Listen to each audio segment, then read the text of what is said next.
সরকারের জুলুম থেকে মুসলমানদের বাঁচাও আল্লাহ রব্বুল আলামিন।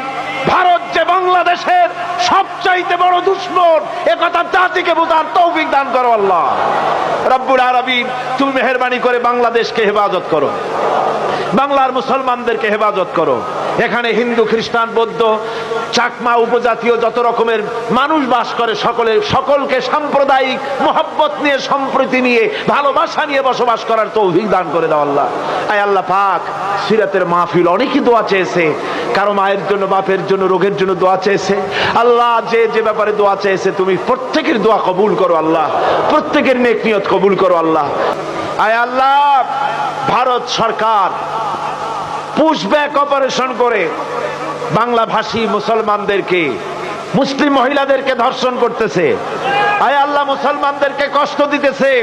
খাবার নাই, পরার নাই, পানি নাই, একটা রুটি খেয়ে 24 ঘন্টা কাটাতেছে আমাদের মুসলমানেরা।